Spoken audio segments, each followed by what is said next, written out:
Siddharth, have you joined? Yes, sir, I've joined. Okay, okay. Within a minute we are starting. Yes, sir. And this is a important session, everyone, because even if you are preparing for the prelims and you are not able to do any kind of answer writing as of now, that's not an issue. But after the prelims, when you start doing the answer writing and when you are not able to write even a single question, then you will be frustrated. So this course will help you a lot. That I can promise you.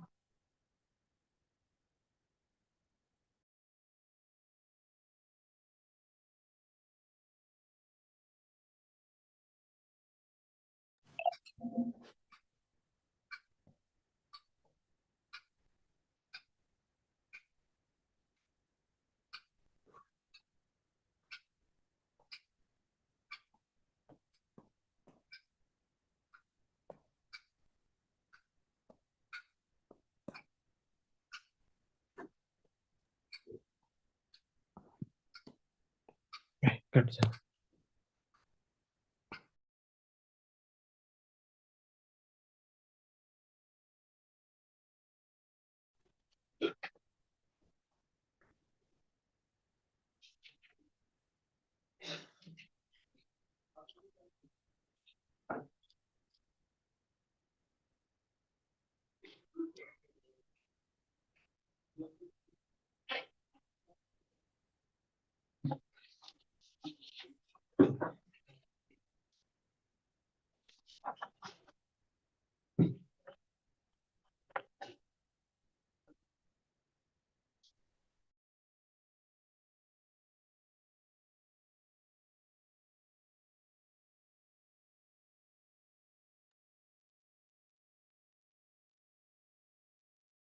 Siddharth, any issue? Sir, I was trying to connect another device as well because when the screen is shared, often the connection goes for a toss. So I wanted to ensure that I'm connected through two devices. Just a Okay. minute.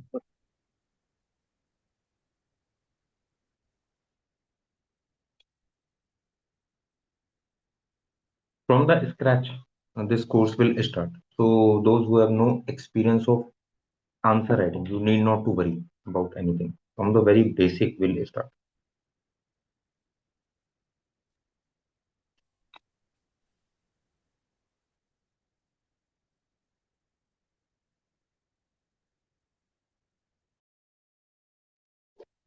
Okay, I think we're good to go now. Firstly, sorry for starting 10 minutes late, and I welcome you all to SOMP's Answer Writing 360 course from basics to brilliance. I'll be sharing my screen now.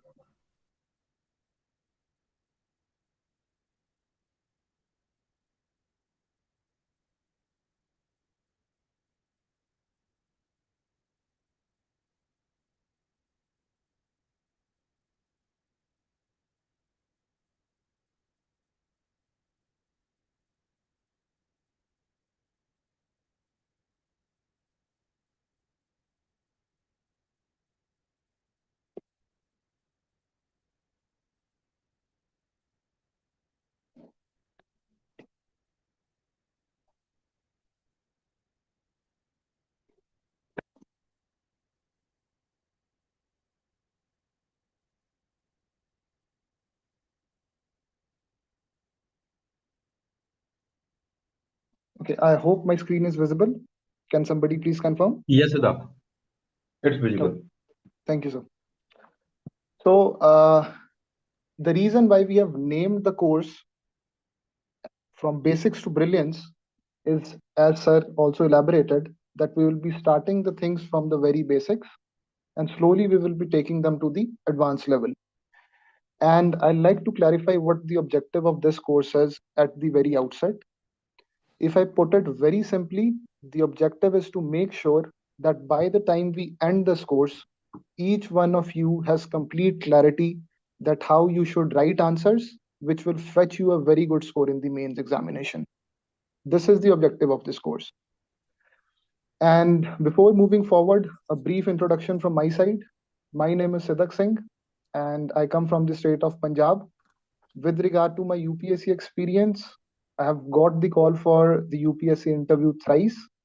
And through these sessions, I will be sharing my insights and learnings of my journey with you, which hopefully will help immensely in improving your answer writing. So, before jumping to the first theme, that is decoding or deconstructing the question's true demand, I will like to emphasize on what the requirements are to write a good answer. Now, basically, there are three requirements or three pillars to write good answers. The first one is the answer writing skill, the second is good content, and the third is revision and practice. I'm pretty sure that majority of you already knew this. But the reason I am pinpointing out this to you is to convey a certain point. The point is that majority of us spend disproportionately high amount of time on this aspect, the content aspect. And the reason for this is the excess amount of content which is available in the market and FOMO, fear of missing out. We see our friends reading a certain type of content or booklets. Then we see people in the library reading another set of booklets. We also go through the toppers videos and we see that they also suggest a booklet. And there are plenty of paid and free courses in the market as well that provide us with various types of content. Now, the result of this disproportionate focus and spending majority of our time in collecting and reading various type of content is that the answer writing skill and the revision and practice component get ignored. So, what is the result of this approach? The result is that the candidates who follow this approach fail to translate or convert the good content that they possess into good answers. And they end up getting a score which is not good enough to get through the mains examination. So, the point that I'm trying to make here is that having good content and writing good answers to get a good score are two different things. Now, there is a high probability that you are having good content, but you end up getting a poor score or not a good score because you did not put enough efforts in learning the skill of answer writing and not doing the revision and practice enough. Similarly, there is also a high probability that if your content is not as good as compared to the aspirant about whom I just talked, but you have done the answer writing practice and you have learned the answer writing skill, there is a high chance that you will end up getting a good score. So, the point that I'm trying to make here is that good content and getting good score through good answers are two different things, and the bridge which connect these two things is the answer writing skill plus practicing writing answers. And the aim of this program is to create this bridge so that you can convert your good content into good answers and in turn get a good score. I hope I made my point clear here. So now, finally coming to the business part of today's session. Today we will be covering two themes. The first one is deconstructing the question's true demand, and second would be the emphasis on writing impactful introductions and conclusions. So now starting with the first theme, the first question here is what is the meaning of deconstruction? Or what is the meaning of deconstructing the demand of the question? Now, in this course, in total, we will be doing 10 themes. And if I were to tell you the most important among all the themes, then this is the theme which is the most important, deconstructing the true demand of the question. Now, when I say deconstruction, it means breaking the question into different parts. Now, the next question that might come to your mind is that why we need to break the question into subparts. The answer to this is twofold. The first is to do complete justice to the question and to meet the expectations of the examiner. And the second reason is to improve the structure of the answer. I think the first point is pretty clear, and I'll come to the second point just in a bit. But please keep the second point in your mind for now. Now, as aspirants, we need to understand that in UPSC mains examination, majority of the questions that will be asked in the examination will not test our knowledge in isolation. Now, what do I mean by this? When I say that majority of the questions will not test our knowledge in isolation, I mean to say that majority of the questions will have demand which will not be singular. Meaning, majority of the questions will not have singular demand. Now, this means if UPSC wants to ask a question, say from Rigved period or Quit India movement, they won't simply ask, discuss the nature of society during the Rigvedic period. The question would not be so direct. The question will not just involve one demand. What is the one demand here? What is the nature of society of the Rigvedic period? Or if UPSC wants to ask a question from Quit India movement, the question would not be as simple as what are the causes of Quit India movement. Or if there is a question from society, the question would not be explain the concept of demographic winter. Now, what is demographic winter? It basically means prolonged low birth rate and aging of population. So the point that I'm making here is that majority of the questions that will be asked in your examination will have two or more subparts. That is, within one question, there would be two or more questions. Now let's see the examples. Now these are the three questions which were asked in the UPSC mains 2024 GS1 paper. Underline the changes in the field of society and economy from Rigvedic to later Vedic period. Second question, what were the events that led to Quit India movement? Point out its results. What is the concept of demographic winter?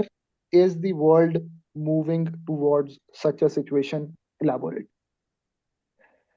Now, if we have one reading of these questions will seem very simple questions. And in reality, these are very simple questions. The only point that I want to make here is that in UPSC, majority of the times, questions will have two or more subparts.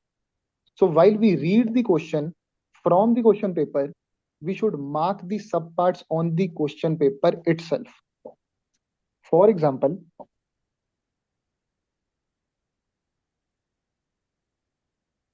if I were to read the first question, underline the changes in the field of society and economy from Rigved to the later Ved period. So in this question, the demand is twofold. First is the changes in society as we move from the Rigvedic period to the later Vedic period. The second demand is change in the economy as we move from the Rigved period to the later Vedic period. This is the twinfold demand in this question. Similarly, if I talk about the second question, what were the events that led to Quit India movement? The causes of Quit India movement. And the second demand is the results of the Quit India movement. On the question paper itself, we will mark what the demands of the question are. What is the concept of demographic winter? Definition and some data. Is the world moving towards such a situation? Elaborate. Now, if I were to address this part, I will further divide it into two parts. I will make a comparison that there are certain areas or countries where the world is moving towards such a situation. For example, developed countries where population is aging at a very rapid pace and the birth rate is also low. And I will contrast this with the developing nations like India, where population is aging slowly, and at the same time, we are witnessing demographic dividend, expansion of the people who are young, who are below 25 years of age. So I'll make a contrast here. So before writing the question, I'm very clear that what are the different subparts of the question. Now, the next question is, what is the benefit of doing this? What is the benefit of dividing the question into the subparts?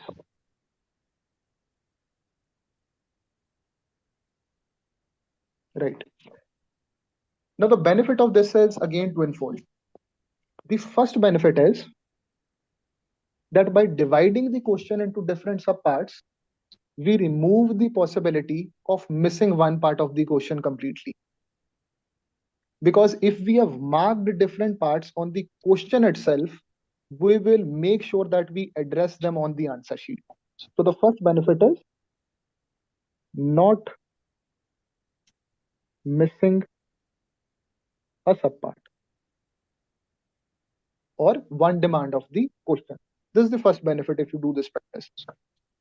The second is it will improve structure of your answer. Now, what do I mean by this? Now, those structuring of the answers is a separate theme that we will do in the second lecture on 30th. But since I've talked about it, let me throw some light on it. From structuring, we mean organizing the content.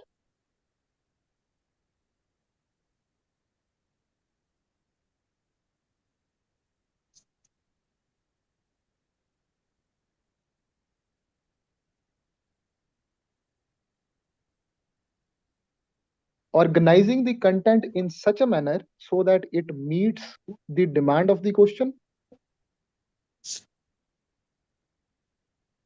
Secondly, makes the content reader friendly. Now, what do I mean by making the content reader friendly? It means making the task of the examiner who is reading the answer easy.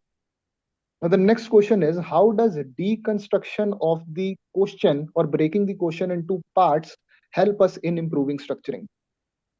It helps us in improving structuring by helping us divide the body portion of the answer into different parts along with the headings. Now, when we write the answer, what we follow is IBC framework when it comes to structuring.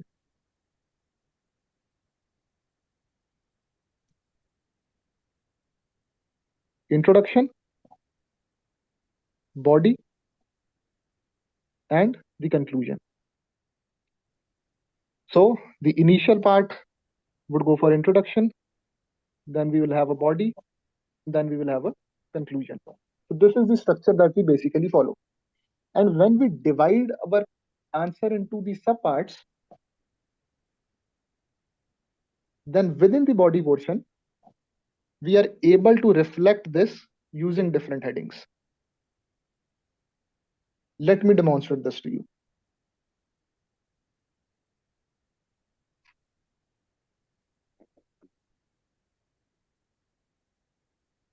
Okay, so this is the copy of rank 2 last year, Animesh Pradhan sir, and he, in my opinion, was among the top scorers when it comes to the GS1 paper.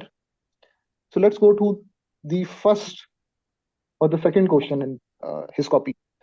Now the question is, provide an account of historical and architectural importance of Sanchi Stoop.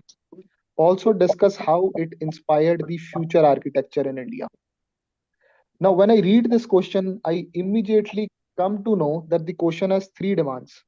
First is the historical importance of Sanchi Stoop. Second is the architectural importance, and the third is how it inspired future architecture in India. Now, if you will go through this answer, you will see one thing very clearly, that he distinguished all these three components very clearly within his answer. So he gave one heading, historical importance, he gave the second heading, architectural importance, and then how it influenced future architecture. So by doing so, you convey to the examiner two things. Firstly, that you have attempted all the parts of the question. Secondly, you were able to understand what the question's true demand is.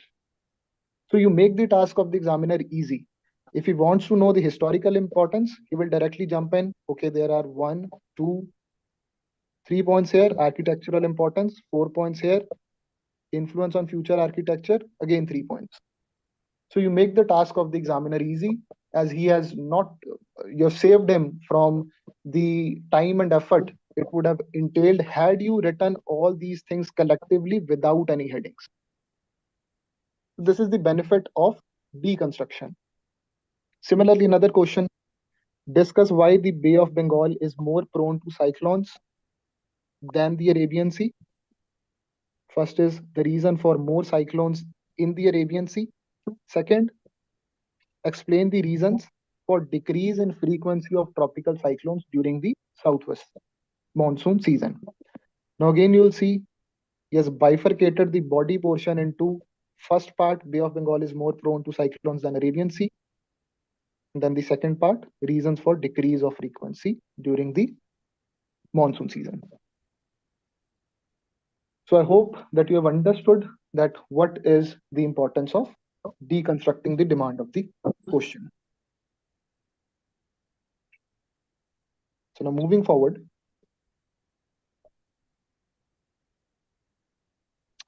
there is another aspect here which I like to make, or which I like to convey.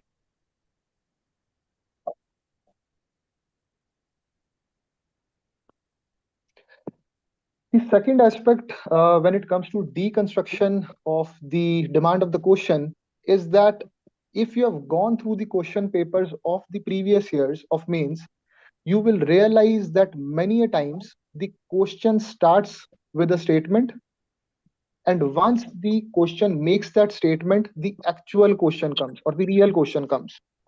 For example, these are the questions which were asked in the GS2 paper of 2024 mains. Now have a look at this question. This Citizens Charter has been a landmark initiative in ensuring citizen centric administration.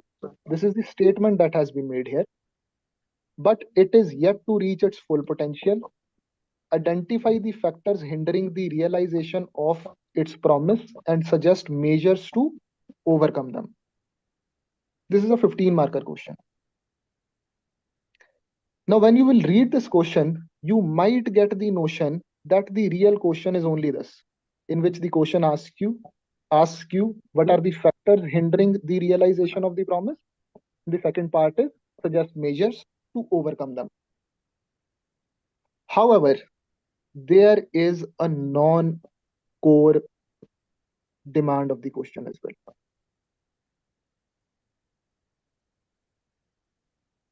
Whenever there is a statement before the actual question, it also has a relevance.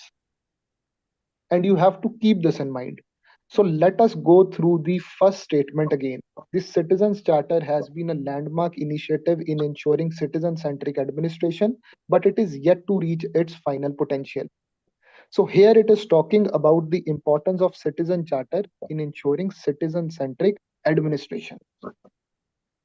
So what the examiner expects from you here is that once you have written the introduction, you talk about the importance of Citizens Charter in ensuring or providing citizen-centric administration. But there is a high probability that you might ignore this point. So the thing that you need to do here is, while you are going through this, also mention that this is the first demand of the question, then this is the second, and this is the third. Now, while you are addressing the non-core part of the answer, you do not need to spend a lot of time and energy in this. So one way of addressing the non-core part is draw a flowchart or a diagram and satisfy the demand of the non-core portion using that. For example, in this case, just after the introduction, we can draw a flowchart, citizen charter, importance, and then we can mention here accountability of governance. Then you can write here transparency and probity, improved customer service, and then grievance redressal. So just by drawing this flowchart, you have conveyed to the examiner that I've understood the non-core part of the question as well, or non-core demand as well, which required you to convey citizens charter's importance in providing citizen-centric administration. Right. So similarly, there is another question. It was also a 15 marker. In the crucial domain like the public healthcare system, the Indian state should play a vital role to contain the adverse impact of marketization of system. Now, this is the non-core part here. The adverse impact of marketization of system. What is the meaning of marketization of system of healthcare system? It basically means privatization of healthcare system. Healthcare sector के privatize होने का क्या नुकसान है? This is the non-core part of the question. The core part is suggest some measures through which the state can enhance the reach of public healthcare at the grassroots level. This is the core part. So after giving the introduction, mention that due to increasing marketization of system, give the heading marketization of healthcare impact. Once you have written this, you can draw a flow chart or you can simply write 1, 2, 3, 4. It's your wish. The first impact would be increasing the out-of-pocket expenditure. You can continue to write. There would be decrease decrease in equity. There would be regulatory challenges, etc. So give 5 points, and this will solve the purpose. Write them briefly, and then give the measures how this can be addressed. There is another thing. In both of these questions, one thing which could be seen is that within the question itself, the way forward was asked. So just the measures to overcome them. Here also it asked for the measures through which course correction can be done. But many a times you will see that within the questions, the measures needed or way forward is not directly asked. In that question, the way forward also become a non-core part or implicit demand of question, which has to be written just before the conclusion. I hope you understood this point. And this becomes very important, especially in the 15 markers. Even if within the 15 markers, way forward or solution or measures are not asked, you have to write them. Why?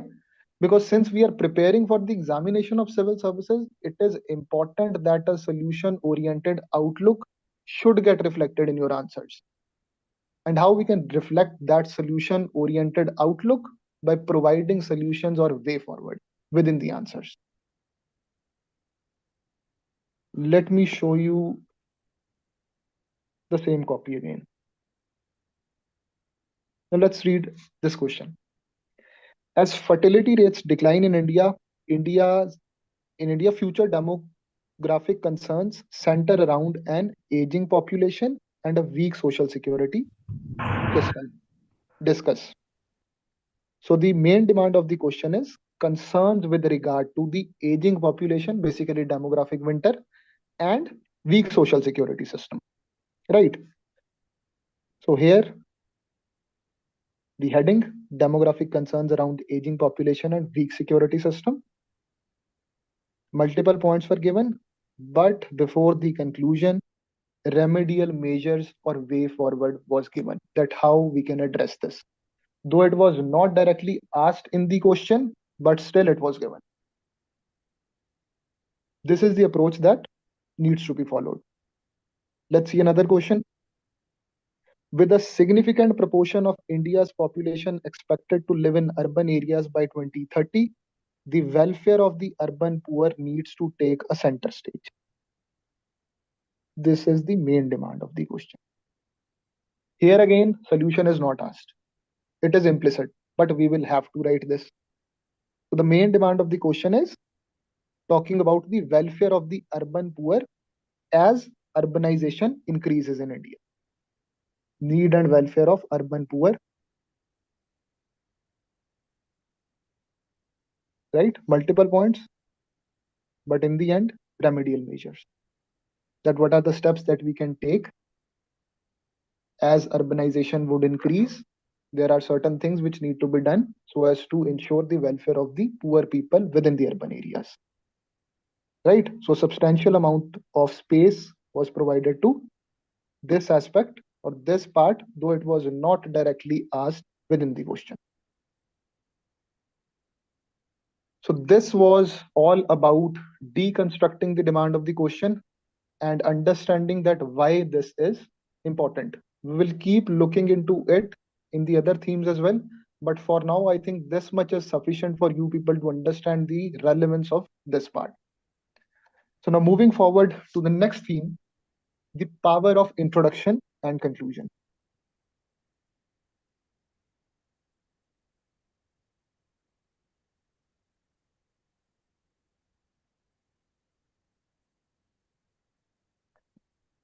Now, this is again a very important theme.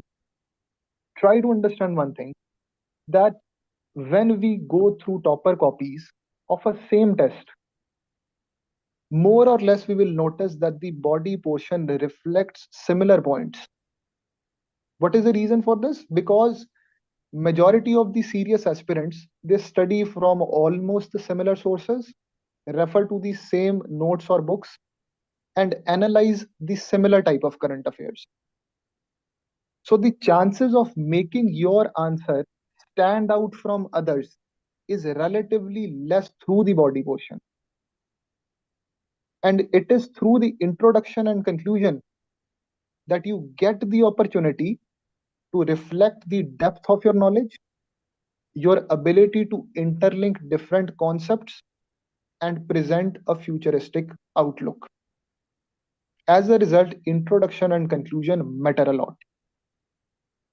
And they matter to an extent that if you are consistently writing good introduction and conclusion, they can provide you an edge of 1 mark per question. Right? So if you are writing exceptional introduction and conclusions in every answer of the paper, which is actually very difficult to write, but if you do this, you can end up scoring 20 marks more in one paper.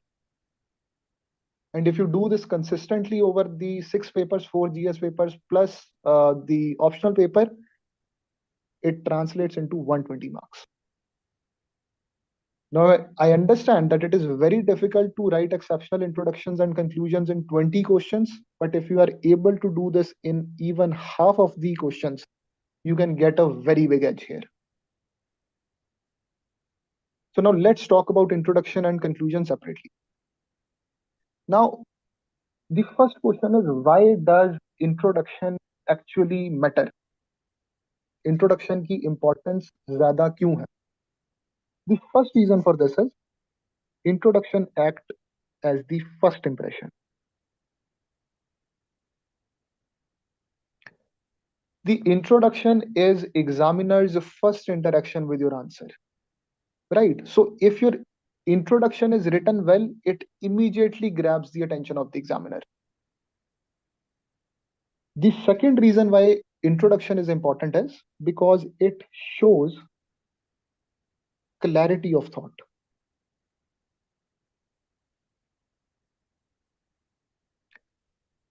If the introduction is well crafted, it indicates that you have grasped the demand of the question. It reflects your clarity of thought, that you have understood the demand of the question. The next importance is it provides context, right? So, last year there was a question on one nation, one election, and the government brought a constitutional amendment bill in the same regard. So, if there is a question on one nation, one election, you can start by giving the introduction that the government recently brought 129th constitutional amendment bill to implement one nation, one election within our nation. So, by giving this introduction, you have put the things in context. You have shown that the government is willing to adopt this measure, which they believe would help our democracy become more robust and improve the overall governance. So, you put the things in context by giving a contextual introduction. Now, the next question is, what makes an introduction good?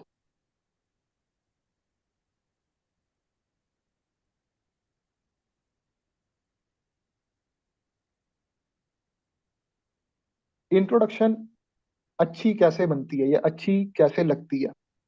Now there are two aspects to this. First is be brief, be relevant.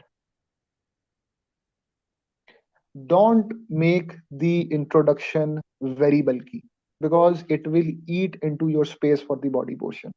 It has to be brief, it has to be sharp, it has to be relevant. It must reflect that you have understood the demand of the question. Now, how can this be done? This can be done by giving a definition. Right? We saw the question of citizens charter.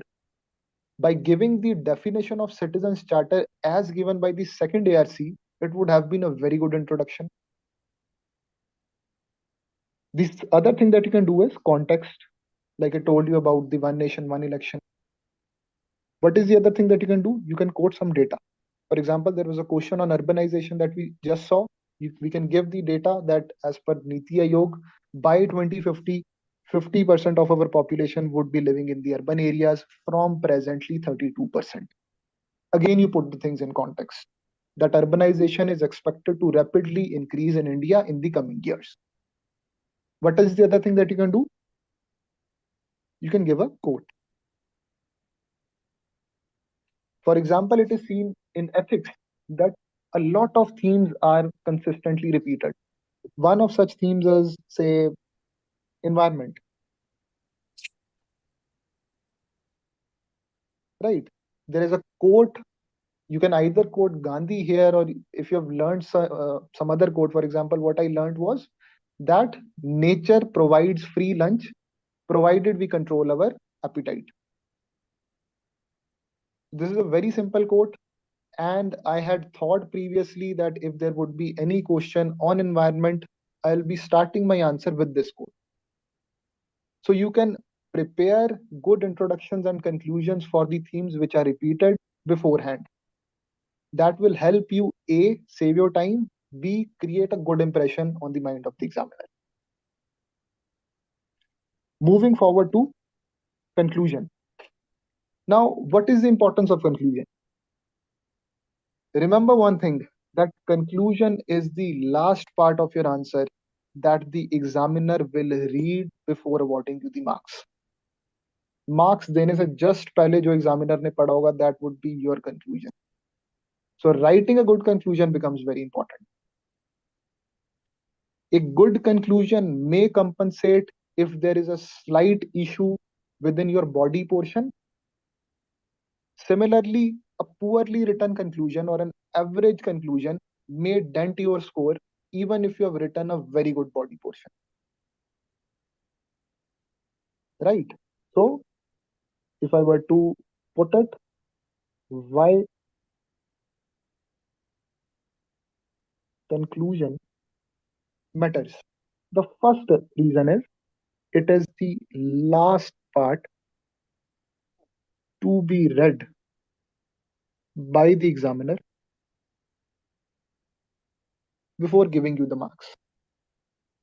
The second is it provides a sense of closure.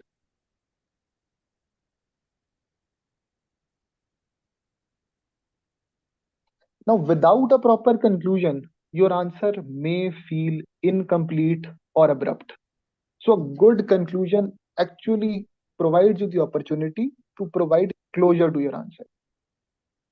Now, there are different ways of giving a sense of closure. We'll come to this in a bit, but let's go through the third importance, that why conclusion matters. It shows your analytical depth,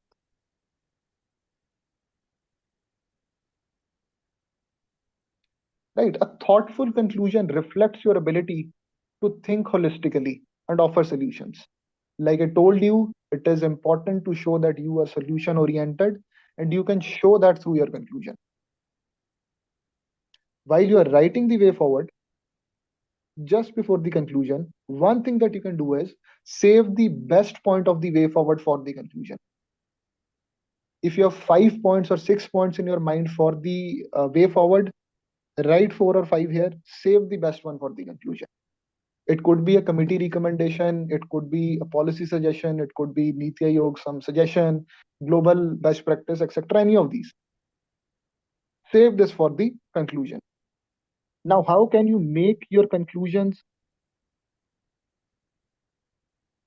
look good? First is again be concise and be relevant. Same mantra as was told to you for the introduction. Second is you can give a way forward, something which I told you here. It could be policy suggestion, I'm repeating, it could be some reform, some global practice, some committee report, anything. Now, this becomes very important, especially in the paper of GS2, giving committee recommendations of Niti Aayog, Law Commission of India, second ARC for the conclusion. Last would be the quote. Quote is again a very good way of concluding the answer, especially in the GS4 papers. I will show you very good introductions and conclusions probably in the next class, and you will realize that how introduction and conclusion can really make a difference. Even if we look at the answers which I showed you earlier, just have a look at this. With a significant proportion of India's population expected to live in urban areas by 2030, the welfare of the urban poor needs to take center stage in public policy. In this regard, he has started the answer with the conclusion. You could have started this with the data or conclusion, but this also looks very impressive. I think the conclusion again was made. Yes, it was again made with a quote. Right. So the thing which I want to convey here is that the examiner on daily basis is checking hundreds of copies, and he is reading all these points repeatedly in the copies of good candidates. But where you can differentiate yourself is through these things, making your introduction and conclusion different. If you have prepared these things beforehand and you have practiced enough in the test series or in different answers that you are writing, it will definitely come out in the actual answers as well. But you need to work on these things prior. It is this time which you need to utilize and work. Right. So these were the two themes which I wanted to convey today. It is your first session. I do not want to bombard you with a lot of things in the first session, and we'll slowly increase the tempo and the topics that we'll be covering. So any doubt which you people have with regard to things that were taught to you today or with regard to the course, you can unmute and ask.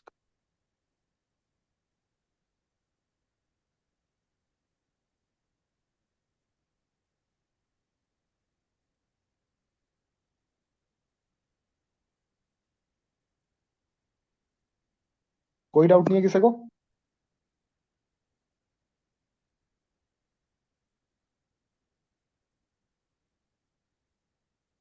Right. I'm not sure.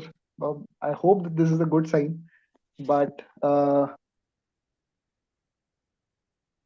there are a few messages.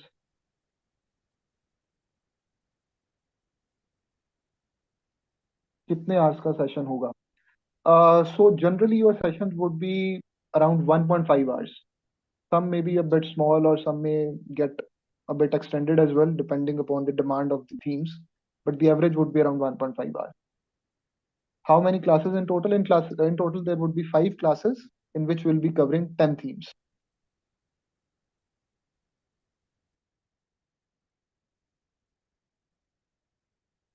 Right? Okay. Thank you.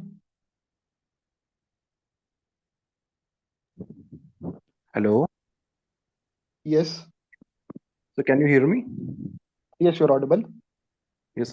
So I'm asking you that you have said that we can differentiate the the intro part and the conclusion part in every answer. Yes. But the thing is, sir, that for now it's but just like I'm preparing for the 2025 attempt. Okay. So it is. Do you think that we have right now we have sufficient time for do this kind of thing like for the upcoming months because it is time for the prelims as well. I'm asking. Yes, this is time for the prelims, but I think the next 15 or 20 days you can still devote and dedicate to the mains preparation. And in case you have not yourself prepared a list of all these things, the best way to do this is to go through the topper copies. If you will go through the topper copies of the last 2 or 3 years, you will come across multiple impressive introductions and conclusions. Make a list of those and drought learn them. This would be a good approach provided now we have scarcity of time. We will Okay. And again have yes, we sir. will again have some time between prelims and mains, so you can dedicate the initial part of that period into this practice, because this is a one time exercise. You have to prepare a list of the important topics which are repetitively finding a place within the UPSC mains examination, and then prepare introduction and conclusions for them, like the Okay. question on e-governance, citizen charters, RTI. These are themes which are getting repeated almost every year or every alternate year, Yes, yes, yes. I agree with your point. and you will see these questions within the test series as well. So Yes, sir. I finding have good seen. intros and conclusions is not a difficult task. Okay, okay, sir. So from your point of view, we can for the next month you are saying that we can do the answer writing with this perspective. You are saying this.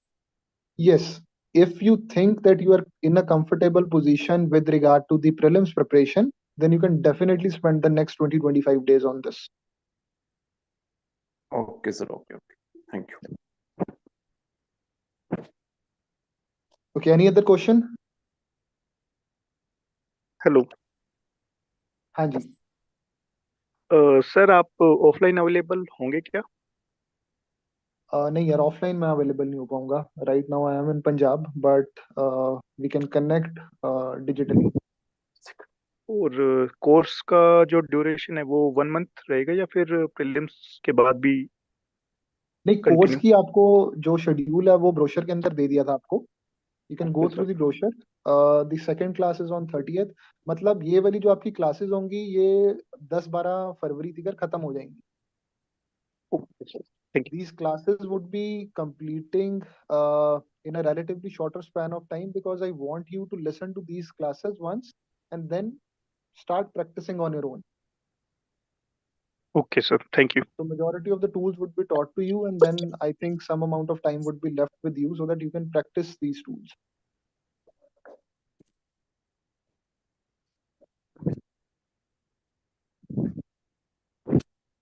Any other question?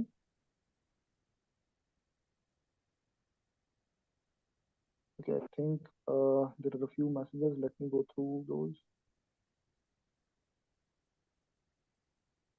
Can you please list other themes as well? Vallabha, it is there in the brochure. The brochure is on the channel. You can go through that. A total of 10 themes are there. Are we going to write questions in the class along with you in this course? I'm not sure if we can do that, because if we'll be writing questions, then the class would stretch for a very long period of time. But the questions that I talk about in the class, you can definitely practice them after the session. Is this offline also available? No, this will be in the online mode only. Sir, will you provide the ready-made introduction and conclusion in this course?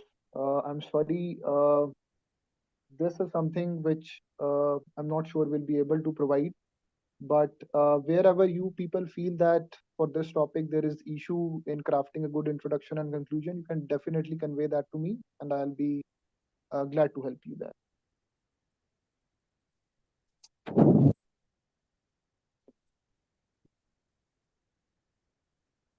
Ethics problem solver course.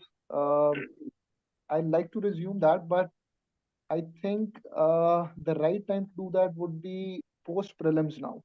So if things go fine, then post prelims we can launch this program. No essay class offline at the Chandigarh Center. You'll have to ask the admin about this. I'm not sure about this.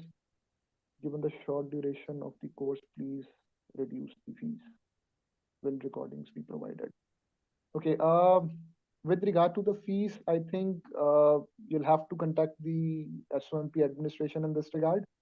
And with regard to recordings, yes, I think recordings will be provided to you.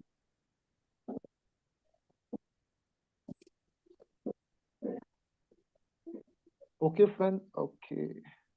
Is the implied way forward writing in answer writing is necessary in 10 markers also? Yes, if you're writing a way forward, you'll definitely earn half or 1 mark extra there.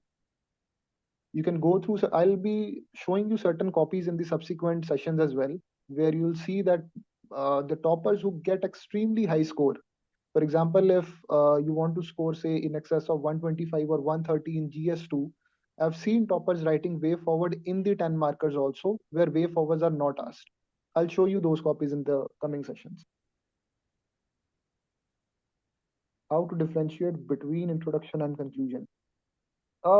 Introduction is something using which you can provide a context to your answer. For example, I gave you certain tips that you can follow. You can either quote a data. Now, quoting a data in the introduction makes a lot of sense, but it does not make much sense in quoting that in the conclusion. Conclusion is something which we, or the content that we put in the conclusion is to provide a closure, sense of completeness to your answer.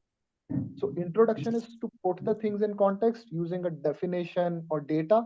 And in the conclusion, you provide the completeness by providing a way forward type of approach, a committee recommendation or a good quote in that regard. This is the basic difference when it comes to introduction and conclusion. Matlab, you are writing a story. In the beginning of the story, we put the things in context, and in the conclusion, we actually try to conclude the things.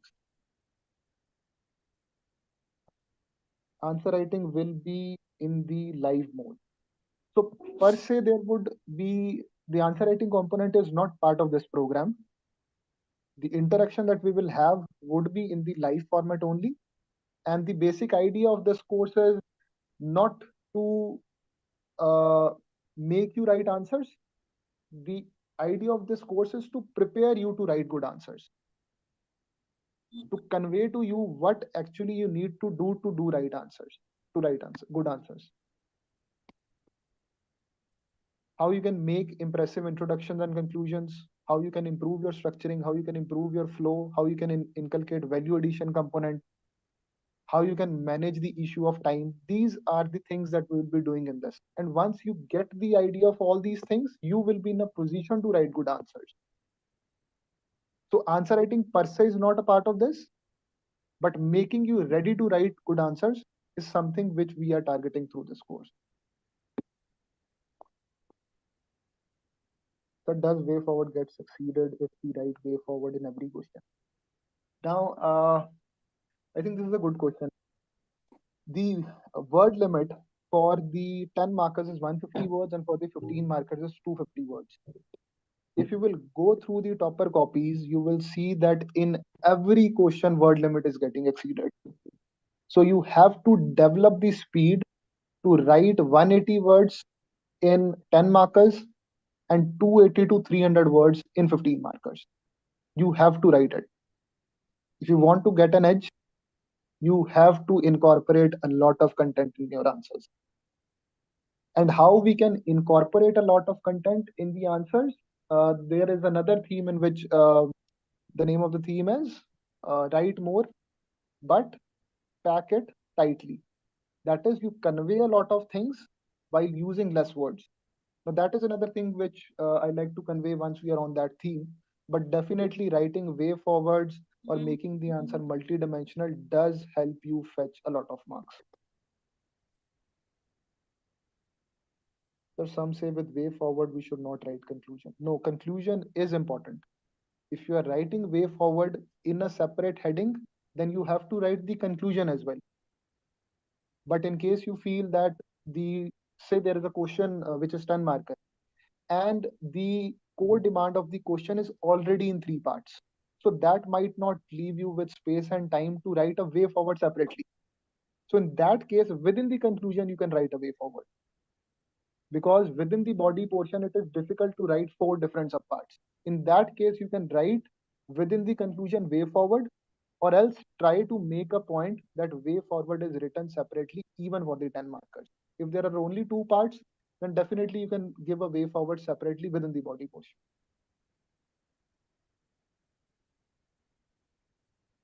How important are directive words in constructing the body of the answer? Because I've observed some toppers answers having similar structure irrespective of different directives. Yes, while when we'll do the structuring part, I will take up this subject, this topic as well. This is an important question, that what is the relative importance of directives? Different directives mean different things, and if the directive is say elaborate, and if the directive gets changed to critically analyze, the structure becomes different. And when we'll do the structuring part, I'll talk about this.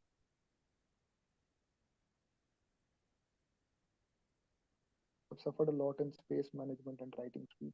These are the topics that I've converted in, I'll be covering in two different themes: space management and writing speed. And I hope that those themes will help you address this problem. These are real problems: spatial management and writing speed or paper completion. The questions were demanding lot of subparts. Yes. When we do the structuring part, I think you'll get a lot of clarity that how we can address these issues.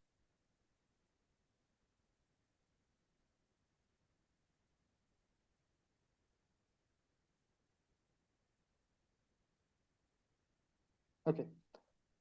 So I guess there are no more questions now, but if you have some other questions as well, you can convey those to the SOMP admin, and I'll be happy to address those as well.